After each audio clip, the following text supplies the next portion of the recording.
Shalom Aleichem and welcome to Online Smicha. Next year, this upcoming year, is a special year, Shabbos LaHashem, the year of Shmita. So for those who are living in Eretz Yisrael, there's a lot of brushing up halachas that you have to learn that applicable to the mitzvah of Shmita, even today's days. Some of those halachas apply even to vegetation or fruit that's brought over to America or overseas out of Eretz Yisrael. Well, there's one halacha that anywhere and everywhere you live, you should brush up your knowledge about this halacha. And the Alter Rebbe discusses this in Hilchos Halva, Seif Lamed Dalid. And this is the concept. What you're gonna do Erev Rosh Hashanah. You're gonna make a pruzbul. What is the pruzbul all about, and what does pruzbul mean? So the word pruzbul actually is a play of three words. Pruz means a takana. Pruz means a minig, a custom, a din that was instituted. Pruz for boile and boite. Boile means to protect the rich, a takana to protect the rich, and boite, a takana to protect the poor. So really the word pruzbul is a shorter version from the word pruzbolti, which means that this takana that Hillel was masakin to make a pruzbul is to protect the rich and the poor. Now let's explain this in short. If not for the pruzbul, the rich would be afraid to give loans to the poor because there is something that's going to make them lose. There's a strong possibility they're going to lose their money. They're not going to get it back. And the poor, of course, won't have where to turn to get the loans. So Hillel, seeing this, and based on the pasuk that we just read, where there are people going to say, oh, Karva Shnas HaShmita, the year of Shmita is about to happen, and the chances are that if I give somebody a loan, I'm going to lose my money because of a specific mitzvah that applies on Shmita. People are going to keep their money to themselves. So the rich won't feel secure to give the loan. The poor won't feel that they have enough. Why? To convince the rich to give them the loan too. Uvachein, that is the concept of the pruzbul. Now, why was Hillel masakin this pruzbul? Because it's based on the pasuk. The pasuk says that when Shmita comes, there are three mitzvahs, besides for everything you know about what grows on the land of Eretz Yisrael during Shmita, etc., etc. It says three other mitzvahs. Number one, Miketz Sheva Shonim Taseh Shmita, V'zeh Dvar HaShmita.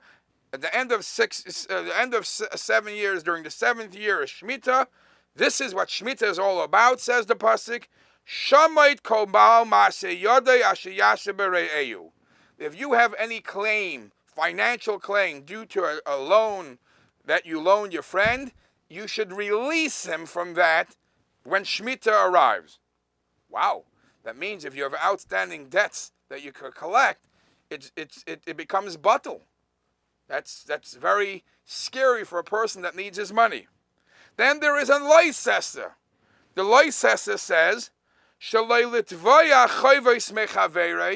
not allowed to claim loan money from your friend after a Shmita. Shenemar lo yigash esrei eyu ve'es achiv kikara Shmita LaHashem. Once Shmita enters, you're not allowed to claim back money. And then there is another loisesa that says, and if you're going to make your calculations based on this, chances are I'm going to lose my money, so I'll hold myself back from giving any loans. So the pasuk says, Hishama lecha, I warn you, Penyia davar im levavcha b'liyal leimer, if you're going to have a kruma way of thinking, a wrong way of thinking and saying, oh, karva shnas sheva shnas Shmita, that the time of Shmita has arrived, and I'm afraid I'm going to lose the money. Says the pasuk, v'hoya b'chol chet.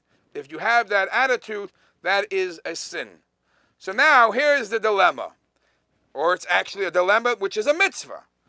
If you have any outstanding loans that you were meant to collect, once Shmita comes, it cancels out. It cancels out. Now, you don't really have to do anything. The malva, the loiva don't really have to do anything. It's automatic. It's, as the Gemara uses the term, it's afkata de malka. The king, HaKadosh Baruch Hu, the Torah releases that shibud, that responsibility. It's disqualified. It's over. Now, today's days, where Shmita and Yovel is not in the same level as it was, still, according to most of the Rishonim, this concept of Shmitas Ksafim, that the loans are not valid anymore and they're released from the responsibilities of their loans, is only midrabanan, but it's just like a remembrance, as a zeicher shalei tistakach Torah Shmita mi Yisrael. That's what the Gemara says. That even today's days, that you should feel the concept of Shmita. It applies today, but it's midrabanan. Now, so Hillel eventually comes along, and Hillel's concerned about the rich. Hillel's concerned about the poor. So Hillel establishes this chap of making a pruzbul. What does the pruzbul do? The pruzbul helps that the loan will be given to the poor, because the rich will still be able to claim it. Why? There are 4 types of people, 4 money transactions that this din does not apply to. Shmitas Ksafim does not apply to. Number 1, if somebody gives a loan to Chaim Yankel, and he says, Chaim Yankel, here's $1,000, you pay me $100 a year, you have 10 years to pay up the $1,000. Being that I gave a period of time, I said 10 years, and during those 10 years is Shmita, then from the get-go it was understood that the Shmita, it's something that we amongst ourselves, we agreed to this, the Shmita in the middle of the 10 years doesn't cancel out the loan. So if there is a time period, if there is a end time to the loan that will surpass, that will be after Shmita, Shmita does not disqualify or cancels out the loan. Another way how Shmita does not cancel out the loan is if the loan was given with a mashkin. If the loan was given with a guarantor, or guarantee, you had something as a guarantee to back up the loan, the Shmita does not cancel out the loan for a very simple reason. The mashkin, the guarantee, is his money in his hand. If the malva always has what to fall back at, it's never really a loan that he gave that he is not secure. He has a secure item as a backup. And there are 2 other cases. One of them is credit in a store where there is where it wasn't a loan, it was a sale. And the 4th one is a payment to a worker. So only specific loans, not dated, no end date. Shmita comes along and cancels it out. But perhaps the next one, the last one, is the most important one. And that is only a loan that's between 2 people. If there is a malva and a loiva, the person giving the loan, the person taking the loan. The person giving the loan cannot collect the loan during Shmita. It cancels out. If, however, the loan is not his anymore, if the loan belongs to Bezdin, if Bezdin, a community loan, doesn't get canceled out. The pasuk says, Asher yeh lecha esachicha, that if you have a claim against your brother, one brother against another brother, gets canceled out Shmita. But if it's not a personal loan, if it's a community loan, if it's a Bezdin financial matter, does not get canceled out of Shmita. So Hillel comes along and says, when it comes Shmita time, and you're worried about claiming the money, just pass over your financial responsibilities to Bezdin.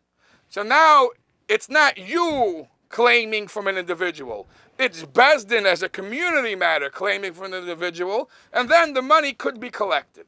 And that was what Hillel established with the pruzbul. So it comes before, it comes either, the Alter Rebbe says it should be done before the Shmita.